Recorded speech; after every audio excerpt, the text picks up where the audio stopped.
Com a Leão Tour, o cliente não é apenas mais um passageiro. Nossa marca mais forte é o atendimento personalizado. Dos itinerários mais longos a viagens mais curtas, a Leão Tour oferece os destinos mais diversos, aconchegantes hospedagens e roteiros de entretenimento que cabem no seu orçamento. Se viajar é um prazer, com a Leão Tour, este prazer não tem limites. Acesse leãotourmilhas.com. Olá, muito boa noite para você que está acompanhando a nossa programação. Segunda-feira, dia 12 de abril, Dia Nacional do Humorista. Quem apresentou o projeto à Câmara dos Deputados foi José Ayrton, do PT Ceará. A então presidente Dilma Rousseff, que sancionou o Dia Nacional do Humorista em 2013. Para justificar o projeto, o parlamentar relembrou os benefícios que o riso traz à saúde. Além de prevenir uma série de problemas de saúde, também contribui para a melhora daqueles que se encontram doentes. Isso acontece de acordo com estudos médicos, pelo fato de o sistema imunológico ser ativado por causa do riso e é considerado, inclusive, como uma terapia capaz de alcançar resultados incríveis. É realmente impossível não sorrir e se alegrar, né? Até o estado de espírito muda quando a gente vê um humorista se apresentando. Vamos então aos nossos destaques de hoje, porque o programa Brasil Nordeste está só começando. Mudanças na lei de trânsito aprovadas no Congresso e sancionadas pelo presidente Jair Bolsonaro começam a valer hoje. Vamos falar sobre a Marcha da Família Cristã, que aconteceu no país inteiro, mas a Rita Brandão fala como foi na Bahia. Teremos uma entrevista com o presidente do Partido Patriota em Pernambuco, o deputado federal Pastor Eurico. Polícia Civil registra aumento de 114% das prisões no interior do Maranhão no primeiro trimestre. E o jornalista Sandro de Moura vai falar sobre a conversa do presidente Jair Bolsonaro com o senador Jorge Cajuru, que foi divulgada nas redes sociais. Tudo isso e muito mais a partir de agora.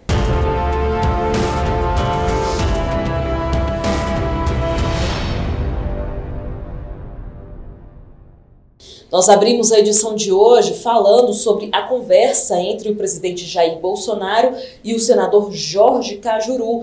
O senador publicou esse telefonema que o presidente fez a ele em uma rede social. O jornalista Sandro de Moura fala sobre isso agora. Sandro, boa noite para você. Boa noite, Camila. Boa noite a todos. Como é que foi o seu final de semana? Correu tudo bem? Eu espero que você tenha tido um ótimo final de semana em família. Pois é, aqui em Brasília começou a semana tentando separar o joio do trigo. Comentamos semana passada a respeito do pedido de CPI no Senado Federal para investigar as possíveis omissões do governo federal junto à pandemia do coronavírus. Mas aí surgiu a conversa do senador Cajuru com o presidente da República. E nesta conversa, o Cajuru diz que pretende ouvir também governadores, prefeitos, e pediu para que o presidente separasse o joio do trigo. Vamos ouvir um pedacinho da conversa do presidente com o senador Cajuru e voltamos com a nossa análise. Então, uma CPI completamente direcionada para a minha pessoa. Não, presidente. Mas, presidente, a gente pode convocar governadores. Não, se você não mudar o objeto da CPI, você não pode convocar governadores. Tá, mas eu vou mudar. Eu quero ouvir governadores. Se mudar, 10 para você, porque nós não temos nada nesse planeta. Não, eu não abro mão de ouvir governadores em hipótese alguma. Não, então olha só. Você tem... eu só não quero que o senhor coloque eu no mesmo joio. Olha só, o que você tem que fazer? Tem que mudar o objetivo da CPI, tem que ser ampla. Ampla, claro. Vídeo no Brasil, daí você faz um excelente trabalho com o Brasil. Exato. O que eu quero fazer é isso aí. Eu não vou manchar meu nome de forma alguma. Você não é autor da CPI. Então o autor, o objetivo do autor, não sei quem é, o objetivo da CPI, como está lá, é investigar omissões do governo federal no trato da Covid. Não é meu caso. Tudo bem. Eu acabei de declarar para o Augusto Nunes, mas eu quero dizer que eu não posso ser colocado no mesmo joio, né, presidente? Lulu, olha só, o que tem que fazer para ser uma CPI que realmente seja útil para o Brasil?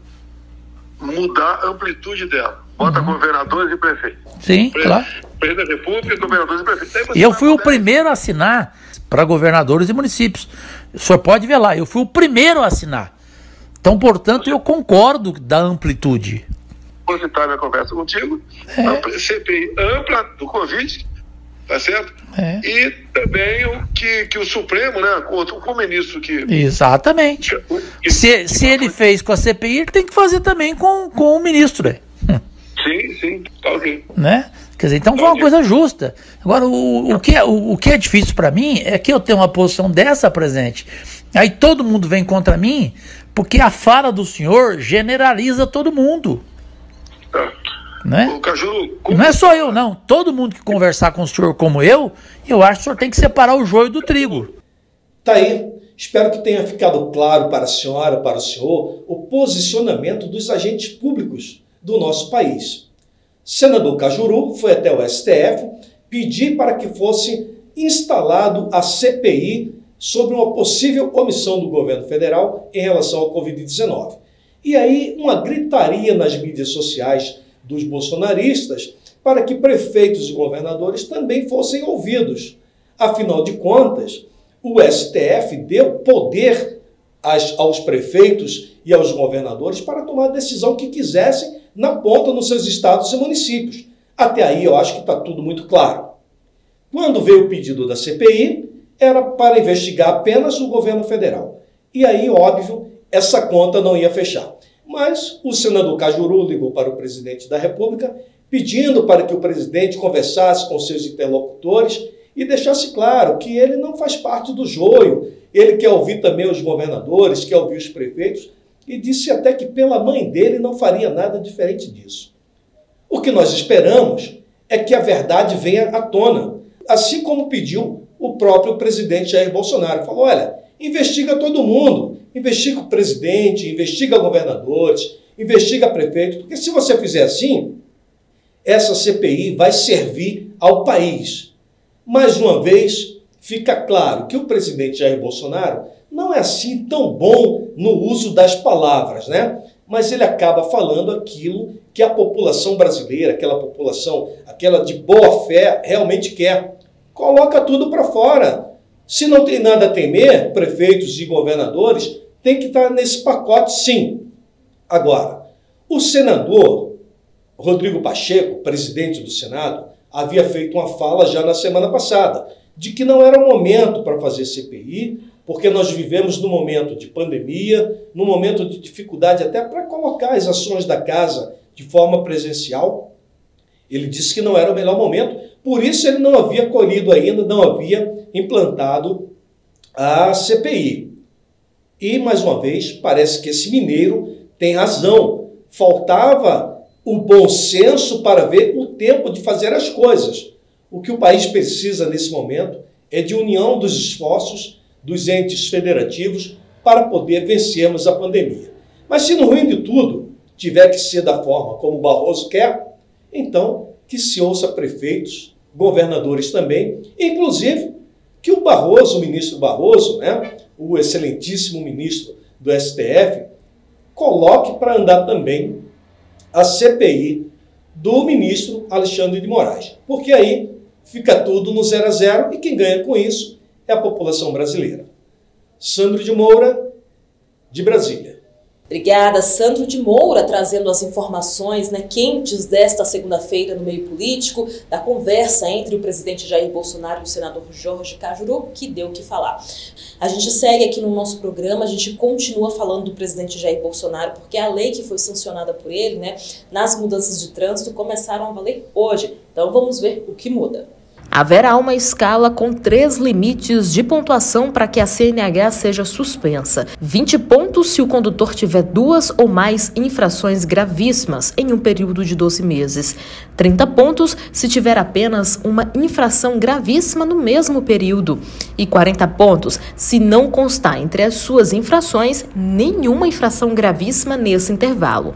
No caso do motorista profissional, a medida foi flexibilizada. Eles poderão atingir o limite de 40 pontos, independente da natureza das infrações cometidas. E sobre a renovação da CNH, estipula o prazo de 10 anos para a renovação dos exames de aptidão física e mental para a renovação de habilitação de condutores, de acordo com as seguintes situações: 10 anos para condutores com menos de 50 anos, 5 anos para condutores com idade igual ou superior a 50 anos e inferior a 70. 3 anos para condutores com 70 anos ou mais.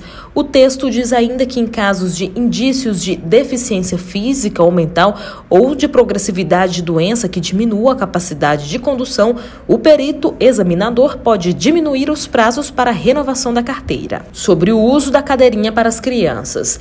O uso da cadeirinha ou assento de elevação será obrigatório para crianças de até 10 anos, que não atingiram 1,45 metros de altura.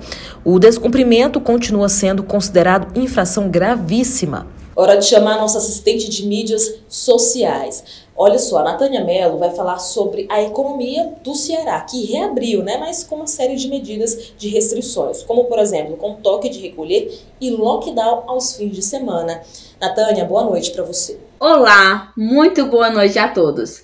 O estado do Ceará reabriu a economia de forma gradual, com toques de recolher e também lockdown nos fins de semana. O governador Camilo Santana anunciou neste sábado 10 que o isolamento social rígido no Ceará será flexibilizado a partir desta segunda-feira 12 e as atividades econômicas serão retomadas de forma gradual. Com isso, os setores de comércio e alimentação fora do lar irão poder funcionar de forma reduzida e em horários específicos. Além disso, o estado terá toque de recolher e fechamento de todos os serviços não essenciais durante o fim de semana. De acordo com Camilo Santana, é possível fazer a reabertura neste momento em decorrência de 3 fatores: as tendências de redução de casos confirmados de Covid-19, a procura assistencial em unidades de pronto atendimento e a transmissão viral. Os setores do comércio e outras áreas afetadas pelo fechamento do comércio vinham pressionando o governo pela retomada da economia, alegando crise na área e desemprego. Com a reabertura, a indicação do governador é de que os estabelecimentos comerciais e de serviços liberados permitam a presença de até 25% do público. Olha, apesar do lockdown em vários estados, a polícia não parou de trabalhar e parece que está trabalhando até mais. Olha só esse dado. A Polícia Civil registrou um aumento de 114% das prisões no interior do Maranhão. Isso no primeiro trimestre. A Natânia Mello tem os detalhes. A Polícia Civil do Maranhão divulgou no sábado 10 um balanço sobre os resultados de operações policiais no interior do estado no primeiro trimestre do ano. Ao todo, foram realizadas 1.041 prisões de janeiro a março, número que representa um aumento de 114,63% em comparação ao mesmo período do ano passado, que teve 485 presos. Deste número, 180 casos foram relacionados a crimes violentos e letais intencionais. Durante as operações, foram apreendidas armas, drogas, munições, veículos, dinheiro e aparelhos celulares. De acordo com a polícia, em relação à apreensão de armas de fogo, houve um aumento de 158% quando comparado ao mesmo período de 2020. Neste trimestre, foram 173 armas apreendidas contra 67 no ano passado. As ações têm apoio do Grupo de Pronto Emprego, implantado em 7 delegacias regionais, e também da Polícia Militar. Muito obrigada, Natânia. Até daqui a pouquinho no Giro dos Governadores. Agora a gente faz uma rápida pausa para um intervalo comercial. A gente volta já já. O nosso contato está aparecendo aí na sua tela. Anota aí, salva e manda então uma mensagem para a gente. Até já!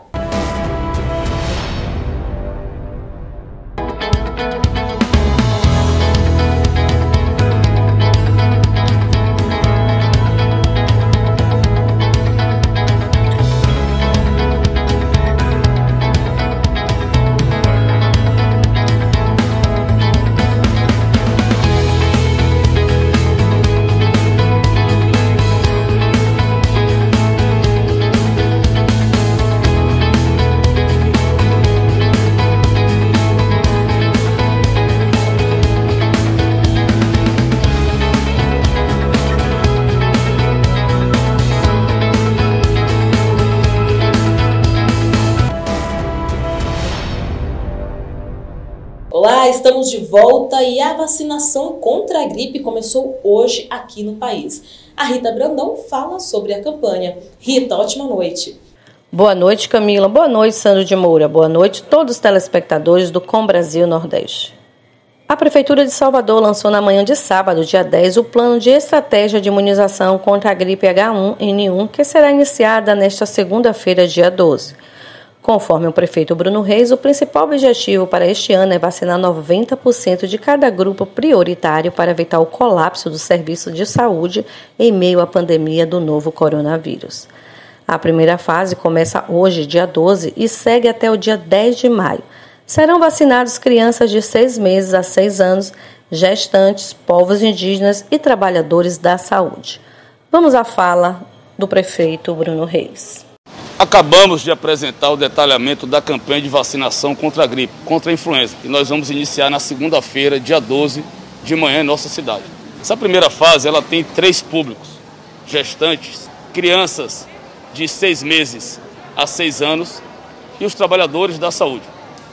Iremos usar essa estratégia que vem dando certo contra o coronavírus na influenza. Teremos drives, pontos fixos de vacinação e os trabalhadores da saúde poderão ser vacinados nos locais de trabalho onde atuam.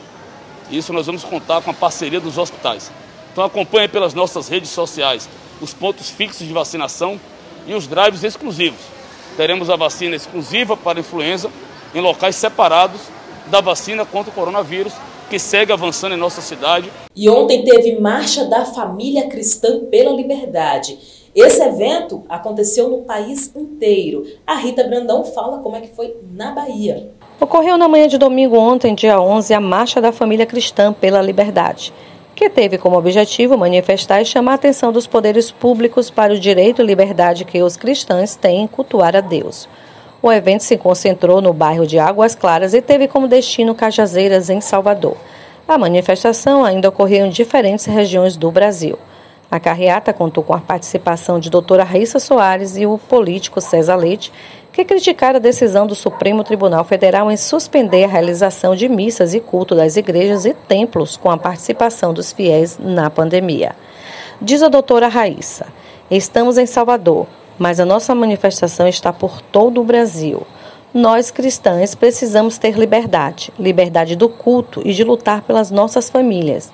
Os cultos são tão necessários quanto os mercados e tão importantes quanto os bancos. Então, precisamos respeitar o direito da família cristã de cultuar a Deus, seguindo todas as regras sanitárias para evitar a contaminação, mas precisamos ter o direito de cultuar a Deus, afirmou a doutora. O político César Leite disse que a luta dos cristãos é contra a ditadura. Somos a favor da liberdade, inclusive da liberdade de culto, algo que está sendo muito atacado pelas instituições. E agora, pela última decisão do Supremo Tribunal Federal, que impede a reabertura de igrejas. Nós defendemos a vida, sabemos da pandemia, mas não podemos abrir mão das nossas vidas, defendeu César Leite. Vamos aos vídeos. Tem um ano, a nação toda se comove, estado de estado, cidade em cidade. O mais importante disso tudo é que aqueles que são genuinamente de Cristo, aqueles que têm um coração de amor, sabem de onde sai verdade e sabem de onde sai inverdades. As mentiras soltadas nas fake news, a forma que as pessoas têm para trazer confusão, espírito de confusão no coração das pessoas. Eu dou glória a Deus, porque eu não vejo esse espírito de confusão entre os cristãos. Eu não vejo espírito de confusão entre pessoas que confiam em Deus. Porque as pessoas sabem que a informação ela vem do alto e somente confirma através do homem. Porque a palavra do Senhor ela é profética. Ele fala sempre para a gente buscar primeiro o reino de Deus e depois a glória da terra. Então nós que somos cristãos, nós que buscamos a Cristo da forma de cada um aqui, respeitando as religiões, nós sabemos que Deus é Deus e Ele é poderoso e o plano é dele, a vontade é dele. Rita Brandão, para o Com Brasil Nordeste. Muito obrigada, Rita. Agora eu vou chamar o jornalista Marcelo Jorge. Ele traz uma entrevista muito bacana com o presidente do Partido Patriota em Pernambuco, o deputado federal pastor Eurico. Vamos conferir esse bate-papo. Boa noite, Marcelo. Boa noite também ao deputado. Deputado Pastor Eurico, muito grato por estar nos recebendo aqui. A equipe da Brasil Nordeste, tanto em Pernambuco como em Brasília, está sempre atenta também aos fatos que vêm, né, permeando aí a política nacional. Estamos em plena pandemia, todas as dificuldades que a gente está vivenciando agora e, inclusive, com tanta pauta interessante para ser votada no Congresso, mas temos uma pauta mais recente que foi uma determinação do ministro Barroso do Supremo Tribunal, a princípio monocrática, mas, segundo ele, conversou com 10 outros ministros que também aprovaram a abertura de uma CPI da Covid, que é a pretexto de investigar ações e omissões do governo Bolsonaro, principalmente em relação ao caso de Manaus, né? Como é que o senhor entende, como é que o senhor assiste isso e que posição o Patriotas deve ter em relação a uma futura CPI, se esta vier a ser aberta? Amigo, concernente a essa decisão monocrática que foi aí alvo de muitos comentários, que está sendo, aliás, alvo de muitos comentários do ministro Barroso, concernente a questão da CPI do Covid, deixa-nos mais uma vez preocupados pela interferência do judiciário no legislativo. A competência, todos sabem, constitucionalmente, ela é do Poder Legislativo, inclusive nesse caso, especificamente do Senado, onde tem um presidente, tem uma mesa diretora, onde todos os processos passam por eles e, no seu devido momento, devida hora, quando de oportuno, é se tomada uma decisão. Mas a gente sabe que existe uma pressão também, eu diria, ideológica, partidária, oposicionista em cima de todo o governo atual, que é o governo Bolsonaro. Querer criminalizar e responsabilizar o governo por tudo que está acontecendo, então vamos ter que colocar a culpa no presidente Bolsonaro e no Ministério da Saúde, em tudo que está acontecendo no mundo. Porque em todos os países as coisas estão acontecendo, existe aquilo que podemos chamar de legislação, responsabilidade que deve haver por parte do gestor público, no caso do presidente. Se nós fôssemos falar, não vamos falar, só comentar a questão de vacinação, que dizem que a culpa é do presidente, cadê a vacina? Gente, se o presidente tivesse comprado vacinas lá atrás, sem ter o respaldo científico passado pela Anvisa, como manda, né, a legislação, tinham metido o pau, aí ele já estaria impeachmentado. Mas ele buscou fazer, vem tentando fazer de acordo com as prerrogativas da legislação, e isso ele faz com os pés no chão, com o respaldo que tem de toda a parte judiciária que o acompanha. Isso aí nós não temos dúvidas. Porém, depois de aprovado, aí você vai ter que comprar. Comprar, sim, mas o Brasil só, não é o Brasil só que está a comprar, e sim todos os países precisam de vacinas. Então não existe alguém que esteja produzindo vacina que dê para atender todos os países, como de imediato atender o Brasil. Então, onde está tendo oportunidade, o Brasil está fazendo seus pedidos e também agora dentro da produção que vai acontecer dentro do Brasil. E as coisas vão acontecendo. Lembre-se que se dizia lá atrás que ia se levar de 1 a 2 anos para se ter uma vacina. E nós, com 1 ano, já estamos com a vacina. Então, lamentamos que a oposição faça um jogo sujo, um jogo de irresponsabilidade, e agora vem pressionando para que haja exatamente essa CPI para investigar os milhões que foram distribuídos para a saúde no Brasil. Olha, eu estou muito feliz, tá? Eu não concordo com a ação do ministro, é uma interferência, mas eu estou gostando que haja exatamente a CPI, porque nós vamos brigar, agora sim nós vamos brigar, para que a CPI não fiscalize só o governo, mas que também os governos no Brasil, porque foi muito dinheiro distribuído para o Brasil, para os estados e municípios. E olha, gente, tem muita gente aí, líderes, gestores que estão com medo, porque não pensam que vão aceitar só fiscaliza o governo federal, não. Os governos, de forma geral, vamos exigir que essa fiscalização, essa CPI vá na última cidadezinha do país, das pequenas às maiores, porque a responsabilidade com a saúde é de todos. E queremos saber o que fizeram com o dinheiro, com os recursos que o Brasil, no governo federal, distribuiu para com o Brasil. Bom, Pastor Eurico, a gente sabe que existem pautas, como a gente falou, muito mais importantes e que estão travadas em virtude da questão da pandemia, né, do trabalho dos deputados e senadores estarem em algumas situações remotamente. E aí nós temos reformas a serem aprovadas e que não foram pautadas, e tantas outras pautas anteriores. Inclusive, alguns senadores, como o senador Cajuru, falou até a questão da pauta de uma provável impeachment de um dos ministros do Supremo Tribunal Federal. O senhor não entende que uma CPI a essa altura ia mais uma vez travar o país, num momento tão difícil, dentro de uma pandemia, travar as pautas também do Congresso? Eu diria, primeiro vamos falar de CPI, né? Já que tem a CPI agora que quer dar o convite, e que o STF através de uma decisão monocrática, manda agora instaurar, e o presidente do Senado não questionou. Bom, ele não aceita, mas disse que vai seguir. Então, eu já aproveito para dizer o que eu estou dizendo em vários lugares. Atenção, presidente do Senado, vamos também instaurar a CPI da toga, viu? Essa a gente precisa também CPI no STF. É isso que a gente precisa. E aí vem a questão do Cajuru, que é exatamente o impeachment de ministro. Vamos também trabalhar isso aí. Quem não deve, não teme. Quem não deve, enfrenta tudo. Então, se eu estou certo, então vou até o fim. Eu acho que esse é o caminho e vamos lutar por isso. O ministro Cássio Nunes, bem que tentou, né, mas foi voto vencido no Supremo em relação à manutenção ou não do fechamento dos templos religiosos no país. Como é que o senhor assiste isso, como também integrante da bancada cristã, da bancada evangélica no Congresso? A nossa luta, que, junto com a ANAJUR, que é a Associação dos Juristas Evangélicos Nacional, nós chegamos a um denominador comum de a instituição jurídica, né, que compõe magistrados, advogados, pessoas da área da operação do direito. Eles entraram como instituição e o ministro Cássio Nunes ele resolveu acatar e decidir exatamente, como todos já sabem, que deveria se considerar as igrejas como um trabalho essencial. E a abertura das igrejas, claro, e ele foi muito claro, ele até foi muito abaixo daquilo que alguns já tinham liberado, 30%, ele foi para 25%. 25% do ambiente ser ocupado, com as devidas precauções sanitárias, tudo isso aí, isso as igrejas já fazem, e a gente sabe que quem quer o bem, quem defende a saúde, vai cumprir à risca essa situação para evitar contaminações. Porém, houve a questão de São Paulo, que houve essa interferência, gerou-se essa celeuma que envolveu exatamente o colegiado do STF. E agora, por 9-2, a decisão foi...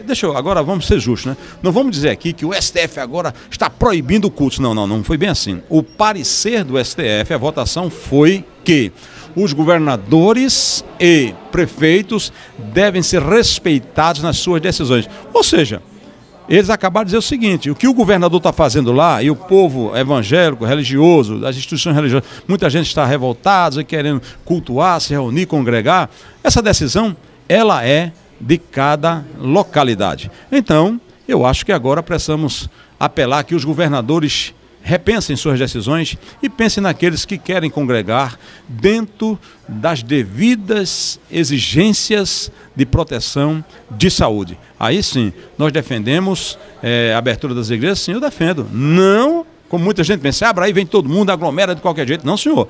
Vamos lá, ver o quantitativo, a percentualização, as distâncias, a higienização, tudo como deve ser feito naquilo que interpretamos ou que é interpretado pela saúde como segurança na área da saúde. Eu agradeço de coração ao nosso amigo Marcelo Jorge, que tem sido um referencial, por vezes temos nos encontrado ali em Brasília, parabenizar o seu trabalho, o trabalho de toda a sua equipe, o trabalho que vocês prestam à sociedade é importantíssimo de forma isonômica, levando informação com credibilidade, certo? Respeito, isonomia, não tendo lado, porque a verdadeira imprensa ela não tem lado, ela tem informação correta e honesta para dar. Agradecemos ao Brasil Nordeste, que está sempre dando esse apoio, e esse âncora aí que tem o nosso respeito. E se um dia eu for inventado de ser entrevistador, eu vou querer ser assim como ele, aprender com ele.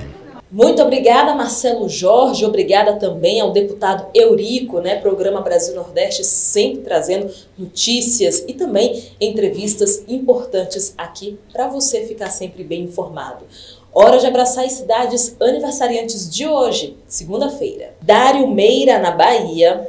São José do Piauí, no Piauí. E Campão da Canoa, no Rio Grande do Sul.